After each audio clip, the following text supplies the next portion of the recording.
Moi, je suis originaire de Saintonge, en Charente-Maritime, où j'ai passé pas mal de temps. J'ai fait une prépa dans le Nord. Après, j'ai fait une école de commerce. Je suis passé par HEC. Je suis passé par Sciences Po. Et je suis passé par la fac. J'ai fait une licence de maths aussi à un moment en parallèle. Donc, un truc super hétéroclite. J'avais fait, il y a maintenant pratiquement moins de 10 ans, j'avais fait des stages en entreprise, en marketing chez Danone. Un truc assez marrant sur des yaourts, mais rien de très, très endiablant. Et j'ai fait un stage en ambassade aussi, donc des trucs encore plus différents. Finalement, après l'école, j'ai fait du conseil. J'ai bossé en conseil en stratégie. Et par exemple, j'ai bossé longtemps chez Airbus à Toulouse, sur la fin de la chaîne d'assemblage, sur les avions qui faisaient leur vol test, diagnostiquer la récurrence de certains problèmes à ce moment-là. Donc, encore un truc différent de tout ce que j'avais fait par le passé. J'ai fait des choses plus classiques en conseil, et puis j'ai fait pas mal de digital. J'ai bossé sur Oscaro.com, qui est une plateforme de vente de pièces détachées de voitures, qui était dans une situation vraiment délicate. J'ai bossé 9 mois chez eux, au redressement de la plateforme, qui était un peu un pionnier dans l'e-commerce, entreprise corse à l'origine. Donc super enrichissant. J'ai travaillé chez La Fourchette aussi en conseil, et j'ai après décidé d'aller bosser pour eux. Je suis parti chez La Fourchette, j'ai géré l'équipe qu'on appelle Digital Marketing, donc celle qui fait des pubs, en gros, pour que les gens utilisent l'application dans une vingtaine de pays. La Fourchette, c'est dans 20 ou 25 pays maintenant aujourd'hui. J'ai managé cette équipe-là, et ensuite j'ai bossé dans ce qu'on appelle, c'est un peu grossier comme terme, le CEO Office. Grosso modo, c'est bosser avec le CEO et son Chief of Staff sur quelques projets un peu clés et un peu difficiles à faire aboutir, parce qu'eux, ils vont impliquer d'un côté des gens qui sont des devs, de la tech, des mecs sur le terrain qui parlent aux restaurateurs, ou des gens du marketing. J'ai fait ça, et ensuite j'ai été aussi en bonne position pour faire la gestion de la crise Covid, qui a heurté l'entreprise de plein fouet. Donc j'ai passé tout mon premier confinement à travailler sur ces sujets, parce qu'évidemment, dans les 20 pays, les réglementations de chômage partiel, l'impact du Covid, tout était différent, donc c'était intense. J'imagine. Intense, mais passionnant. J'avais déjà en tête d'entreprendre depuis quelques mois. J'avais creusé une idée début 2020, finalement, que j'ai jugée pas très porteuse. J'avais envie d'entreprendre sur des sujets que j'aimais bien, des sujets qui touchent plutôt les consommateurs comme toi et moi, que des groupes. En fait, moi, je suis très B2C et pas du tout B2B. Franchement, c'est vraiment une question de personnalité, et j'avais envie d'avoir vraiment du vrai impact. En fait, c'est marrant, mais quand je suis parti chez La Fourchette, je me disais, ton impact, tu l'auras avec les gens que tu gères, avec les gens avec qui tu bosses, ce sera positif au quotidien. Et en fait, au bout d'un an, je me disais, mais non, en fait, ce que je veux vraiment, c'est une boîte qui est vraiment focus impact, et pas juste être bien dans les relations. Je pense que ça, c'est une évidence que c'est nécessaire, mais franchement, avoir de l'impact, en fait, ça me manquait. Ouais, je comprends tout à fait. Ouais. Et donc, un peu par chance, j'ai recroisé la route d'un ami de prépa, Greg, qui était un peu dans la même situation. Et Greg, il est passé par 2 ans en conseil, il a passé chez Deliveroo après, et il s'est dit début 2020, il a dit j'arrête, je vais me lancer en entrepreneuriat. Et lui, il avait comme thématique l'alimentaire et l'impact. Moi, c'est un sujet que je connaissais, l'alimentaire, à travers La Fourchette, et puis l'impact, c'était quelque chose que je cherchais. Il m'a parlé de son sujet, on en a beaucoup discuté. On a bu quelques bières ensemble aussi pour savoir si ça matchait bien entre nous deux, parce que franchement, je pense que c'est Ouais, le classique. au Ouais. moins aussi important. Et puis on s'est dit go. C'était l'été dernier. L'été dernier, c'est quand lui commençait à livrer ses voisins avec des produits sauvés. Moi, je l'ai rejoint à ce moment-là, et depuis, on est tous les deux à 100% sur le sujet, sur hors norme donc. Et on est maintenant avec deux apprentis, Manon et Christelle. Ok, Et on a une troisième fondatrice qui va nous rejoindre ok, sur la cool. partie logistique. Cool, bah c'est un peu Voilà. super, bah merci pour toute cette description de ton parcours. Ouais, effectivement, c'est aussi un soulagement pour nous qui sortons d'école de savoir que voilà, il n'y a pas de fatalité et qu'on peut rebondir et Ah ouais, finalement complètement. décrocher, suis d'accord. s'investir dans un truc qui a vraiment un impact. Enfin, même si avant, on n'a pas forcément, le premier job, ce sera pas forcément l'accomplissement de nos rêves à la sortie des écoles, quoi. C'est Et c'est c'est cool. tellement important ce que tu dis. J'avoue que moi, j'avais toujours peur de me fermer des portes en faisant des choix. Ouais. J'ai eu la même peur quand j'ai choisi de me lancer en entrepreneuriat sur hors norme. Et en fait, c'est vrai que juste, moi, j'ai fait tellement de trucs différents. Et à chaque fois, c'était même assez régulièrement valorisé, en fait, d'avoir fait des trucs complètement différents dans des boîtes d'une toute autre taille. Donc, non, franchement, il n'y a pas trop de Ok. fatalité, je pense, aujourd'hui. En plus, ça permettra d'expliquer un tout petit peu aussi comment on fonctionne. Ce sera une bonne approche. C'est ce que je disais. On s'est lancé à l'été 2020. On a testé ça donc juillet, début du mois d'août. Après, au milieu du mois d'août, honnêtement, tous les premiers clients sont partis en vacances et donc on a fait une pause de 2 semaines. Et après, on a testé ça donc septembre. Ensuite, octobre, on a fait un crowdfunding un peu classique pour empiler une sorte de. En fait, les gens prennent des paniers à l'avance et puis nous, on les a livrés en novembre. Et depuis novembre, on a vraiment pas mal d'abonnés en plus qui nous rejoignent. Juste en 2 mots, notre principe, nous, c'est récupérer directement les producteurs français et bio, tous les produits qui sont refusés par la distribution classique. Ces produits, si c'est de lister un peu les grands types de problèmes entre guillemets qu'ils rencontrent, c'est des problèmes de calibre trop gros, trop petits. C'est très fréquent. Des défauts esthétiques, typiquement. Là, cette semaine, on a des pomelos qui ont des taches de soleil. En fait, c'est ceux qui sont sur le côté de l'arbre et qui ont des petites taches de soleil. Honnêtement, ça change absolument pas le goût, mais c'est entre guillemets moins présentable. Et parfois, il y a aussi des questions de surplus. C'est un producteur qui d'un coup a fait une récolte, je sais pas, de butternut et qui trouve pas preneur pour toute sa récolte. Nous, on va l'aider justement et faire une sorte de nouvelle voie de distribution. On fait ça donc directement. Nous, on est en contact avec eux. On récupère. Après, on compose des paniers avec ces différentes sources de produits et on va les livrer directement aux consommateurs et de 2 façons différentes. Soit à domicile, mais honnêtement c'est un cinquième de nos abonnés qui font domicile parce que c'est payant. En fait, pour nous, c'est vraiment compliqué de livrer à domicile des fruits et légumes. Et le plus souvent utilisé, c'est notre réseau de commerçants partenaires. On en a, ça augmente chaque semaine, mais je crois que c'est 40-45 en ce moment. Commerce partenaire à Paris, Ok, c'est type cool. cavistes ou fleuristes, qui sont contents en fait de garder pour nous 5-10 paniers. Puis les clients ils passent et ils viennent les récupérer le jour J ou parfois le lendemain aujourd'hui avec les problèmes de couvre-feu. Ok, du coup, ça vous permet de Euh, quadriller un peu la carte de. ouais, exactement. Donc, pour nous c'est plus simple, on arrive, on pose les 5-10 paniers. La personne qui l'a commandé, elle est beaucoup plus libre de venir quand elle veut, soit en rentrant du travail, soit en faisant ses courses. Et puis généralement le commerçant, il est content parce que ça fait des gens qui vont venir. C'est l'exemple du caviste, il est assez flagrant, mais ça arrive souvent, ils viennent pour des paniers, puis pour récupérer un panier, puis en fait, ils vont aussi prendre une bouteille, ou alors chez le fleuriste, il va prendre un bouquet de fleurs, etc. Donc c'est un peu gagnant-gagnant, puis en fait, nous, on offre des paniers régulièrement aux commerçants. On n'est pas encore en lien avec des personnes qui vont transformer les produits. On n'est pas encore en Ok, lien avec d'accord. des Ok, personnes qui vont avoir des problèmes de gaspillage sur des pâtes ok, ou des biscuits. d'accord. Ok, Mais on va tester cette semaine. ok, cool. Justement, on a un partenaire qui est une petite, toute jeune start-up qui se lance et qui commercialise directement des produits, du direct producteur. Ça s'appelle Omi. Ok, Et là, qui a justement des 4 quarts qui sont produits à Morlaix et qui ont une date courte de consommation. Je crois qu'ils terminent le 7 mars.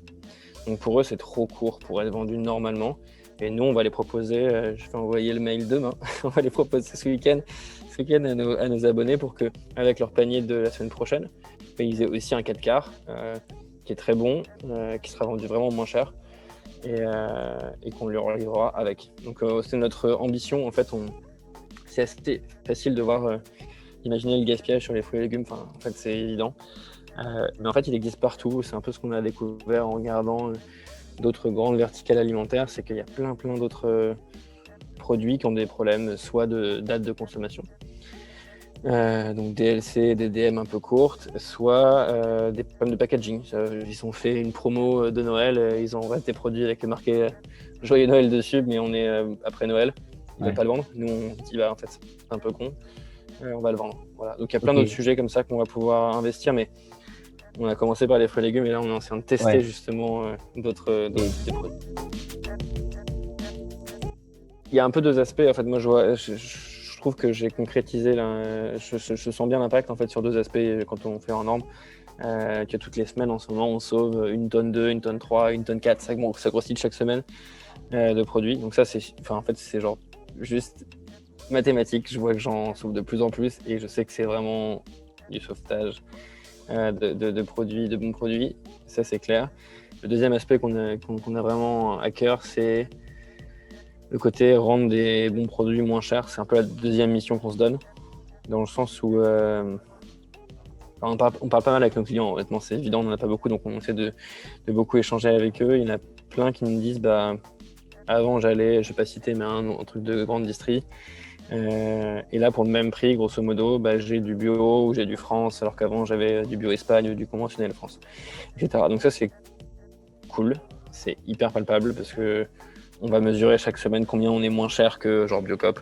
Donc je sais qu'on est genre 32, 29, 33% moins cher, donc ça c'est hyper évident. Et ça, c'est stimulant. Mais après, si vous me disiez la partie développement, honnêtement, je pense que c'est un truc hyper cool par rapport à mes anciens jobs. Où, alors ça peut être un côté stressant aussi, mais j'ai dans ma to-do des trucs que j'ai jamais fait. Alors vraiment, j'ai des exemples tout simples. Ce matin, j'ai fait du SEO. Moi, je suis pas du tout bon je suis pas un développeur. Et donc ce matin, j'ai fait du SEO comme un grand en essayant de lister un peu tous les keywords sur lesquels je voudrais qu'en norme apparaissent dans une recherche Google. Et après, je vais les prioriser, essayer de faire des pages adaptées. Enfin, c'est des trucs super techniques que je ne vais jamais penser faire. La semaine dernière, j'ai installé un logiciel qui permet que les clients, quand ils nous parlent sur différents canaux, ils soient regroupés à un endroit. Enfin, vraiment, c'est des trucs super basiques. Tu vois, mercredi prochain, on va dans le Nord voir nos producteurs. Enfin, franchement, quand j'étais en conseil, j'allais chez Airbus, mais c'est quand même pas le même délire qu'une petite exploitation dans le Nord qu'on aide. Donc, enfin, le côté apprentissage, il est juste incroyable. Franchement, il est incroyable. Après, c'est un petit côté stressant aussi, faut dire. Du coup, ça te plaît du coup de toucher à des trucs auxquels tu n'aurais pas pensé, enfin ce genre de trucs de développement informatique, de code par exemple, est-ce que du coup ça te plaît de le faire ou tu es en mode tu le fais parce que tu sais que ça contribuera à ton projet qui a un impact et du coup c'est... Ouais, c'est un bon point. Je pense que cet exemple-là, je le fais parce que je sais que ça va avoir de l'impact et que j'ai envie de comprendre comment ça marche. D'accord. Mais en fait, ça va pas devenir une passion, le SEO. Oui. C'est un bel exemple. Tu vois, il y a d'autres trucs où je me dis, j'avais jamais fait ça et j'adore le faire. Ok. Le SEO n'en fait pas partie. Mais au moins, je sais que plus tard, si quelqu'un me parle de SEO ou si je dois refaire du SEO, je saurais juste vraiment ce que ça veut dire. Ok. Voilà, donc ça, franchement, c'est, je pense, le point le plus fort avec l'impact. C'est un peu les deux trucs qui font que tu es beaucoup plus motivé quand tu es entrepreneur, je pense. Ouais, je pense que pas confiant à 100%, je me disais c'est casse-gueule. Je pense que c'est très vrai, c'est hyper casse-gueule. En fait, je ne connais pas les chiffres, à chaque fois on me les répète, mais j'essaie de les oublier parce que ça ne sert à rien de les retenir. Mais il y a beaucoup d'entreprises qui foirent en fait, au bout de 1 an, 2 ans, 3 ans. Enfin, c'est tellement fréquent que c'est complètement vrai. Mais ce qui m'a pas mal rassuré, c'est marrant, c'est le fondateur de La Fourchette quand je suis parti qui m'a dit en fait, tu t'imagines pas aujourd'hui, mais dans un an et demi, tu auras appris tellement de choses qui ça va pas marcher. Tu refrappes à une porte ou tu frappes à n'importe quelle porte, ce sera bien, tu auras appris des choses et en fait, tu n'auras peut-être pas lancé le prochain licorne, mais en réalité, tu auras tellement appris que c'est plus valorisé et tu seras plus content que si tu avais fait la même chose que, tu vois, si tu avais continué en conseil ou je ne sais quoi. Donc en fait, il y a vraiment un truc à comprendre, c'est que l'apprentissage, il est jamais vain, même si l'entreprise continue pas.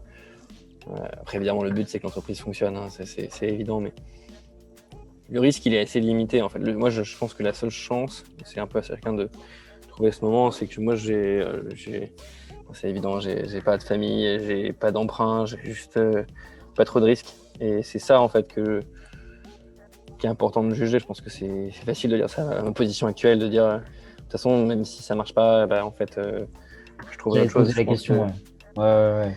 il y a faut être réaliste. Je peux pas dire à tout le monde, vas-y, entreprends. De toute façon, Je c'est sans vois. risque. C'est pas vrai. Il y en a où si quelqu'un a un emprunt ou une famille, évidemment, c'est un peu plus. Les cartes sont rebattues. C'est pas infaisable, hein, mais voilà. Donc, je sais pas. Ça, c'est une question de momentum, un peu de me dire, bon, bah, là, c'est un peu le moment. J'y réponds en 2 secondes. Je pense que nous, c'est pas le cas. On avait ce sujet de gaspillage, ce sujet de la nourriture. Et notamment, Greg a recherché un peu toutes les bonnes idées dans le monde. Il y a des boîtes qui existent aux États-Unis, en Angleterre, qui font des trucs un peu similaires. Et donc, on n'a pas révolutionné le monde, mais on s'est juste dit, c'est une trop bonne idée. Et puis, ça n'existe pas en France, donc on va le faire en France. Ouais, carrément. Ça, c'est vachement agréable, en fait, de voir que. Enfin, je pense qu'il n'y a personne qui m'a dit, non. J'ai pas envie de te parler parce que je pense que on va se marcher sur les pieds. Ce que tu fais, c'est pas, enfin, tu vois, c'est trop proche de ce que je fais pour qu'on discute, etc. Honnêtement, déjà, on n'a pas de concurrents directs qui font la même chose que nous, donc ça aide. Et au-delà de ça, on parle beaucoup, nous, des gros acteurs. Tu vois, typiquement, demain, je retourne avec Greg chez Phoenix, qui est une grosse boîte qui fait de la lutte contre le gaspillage alimentaire au niveau de la distribution. On retourne chez eux 2 heures à discuter avec Phoenix et nous anti-gaspi. On parle aussi à d'autres gros comme Too Good To Go. Enfin, c'est vraiment pas un problème et c'est plutôt agréable parce que c'est vraiment super agréable ça. Enfin, je pense on verra ce qui se passe si un jour on devient un peu plus gros, mais je pense qu'honnêtement, il n'y a pas de. C'est plutôt les gens se serrent plutôt les coudes. Et puis alors, au-delà de ça, entre très jeunes startups, c'est trop bien parce que moi je discute avec des gens qui font des trucs complètement différents. Des croquettes pour chiens à base d'insectes, etc. qui ont aussi plein de conseils et tout le monde est hyper libre là-dessus. Ça, c'est assez agréable. Ok, du coup, t'as pas le sentiment que les grands te parlent parce que justement vous êtes petit entre guillemets et que du coup vous représentez pas et une menace. En fait, vous avez plus l'impression qu'ils vous parlent parce que ils trouvent ça cool ce que vous faites et que c'est ça. Ou alors il y a un peu des deux. Particulièrement dans l'impact. Je pense que dans l'impact, notamment sur l'anti-gaspi, enfin, il est tellement vaste ce sujet qu'il vaut mieux être plusieurs dessus. Parce qu'il y a quand même 20% des produits qui est aujourd'hui jeté. Donc c'est pas un acteur qui va gérer le problème. Nous, on est en plus on essaie de résoudre le problème vraiment en amont de la chaîne de valeur et honnêtement c'est un métier vraiment plus compliqué que ce que fait Phoenix ou Too Good To Go. Dans le sens où on va tisser les liens avec les producteurs. Donc personne n'a envie de nous dire non, n'y allez pas, je vous donne pas de conseils, etc. Mais je pense que c'est généralisable au milieu de l'impact où les gens sont plutôt contents d'être pas les seuls sur leur sujet. En fait, il y a un truc généralement qu'on entend, c'est si mon sujet il est en ce moment vachement travaillé par des jeunes startups, c'est plutôt bon signe en fait. Ça veut dire que je suis pas le seul à avoir eu l'idée qu'il y avait un truc à faire. Voilà. Même moi, je réponds à des gens qui sont encore plus en amont du stade chaque semaine pour les aider, trouver un peu des idées, etc. Ouais, parce que là, ça fait du coup quasiment 1 an que vous existez. Enfin, ça va faire 1 an en juin, juillet. Ouais, c'est ça. Ok. Donc, on est jeunes, mais il y a des gens qui sont encore à la phase de réflexion sur l'idée et on peut toujours leur donner des idées aussi. C'est pas nécessaire, c'est sûr. Il y a plein de boîtes. J'ai des exemples de sorties sorties d'école, ils ont lancé leur boîte. Ça marche très bien et il y en a plein partout d'exemples comme ça. Honnêtement, c'est toujours un plus. Je pense que j'ai un peu plus de réflexe, un peu plus d'expertise sur quelques sujets, mais c'est pas nécessaire. Enfin, franchement, c'est chacun son style. Moi, je trouve ça très bien. Ça m'aide beaucoup au quotidien sur ma façon de travailler, je pense, et ma façon d'interagir en dehors de l'entreprise avec tout un tas de personnes. Mais il y a aussi des gens qui y arrivent très bien en ayant commencé très jeune. Non, je pense que c'est un peu à chacun de se dire est-ce que je suis prêt maintenant? Est-ce que c'est le bon moment? Je pense que c'est un peu ça la question. Bon, honnêtement, il y a tout un tas de compétences que j'ai apprises qui sont pas les plus essentielles. YouTube, Google et ton écosystème sont généralement des bonnes façons d'apprendre. Ok, je vois. Je vois tout à fait. Et ok, bah, j'arrive un peu à la fin de ma suite de questions. Bon, du coup, on peut peut-être citer le partenariat qu'on est en train d'essayer de mettre en place avec la résidence de Paris. C'est cool. On, on vous remercie Yes, beaucoup carrément. d'avoir. Carrément. Bon, là, je suis sûr que ça va se faire, j'ai confiance. Ok, J'ai hâte c'est de vous cool. livrer les premiers paniers en tout cas. Ok, surtout la Cool. cité 8, c'est quand même hyper mignon comme endroit. Ouais, carrément, avec le parc et Ça me tout. ferait plaisir d'y faire un tour. C'est cool. C'est cool. Bah, Bon, en tout trop cas, cool. Bon, voilà. merci pour les questions, c'est toujours sympa à discuter un peu. Et franchement, si certains ont des questions un peu particulières ou veulent échanger un sujet, une idée, ce que c'est qu'entreprendre, moi je suis dispo. N'hésite pas à passer mon contact.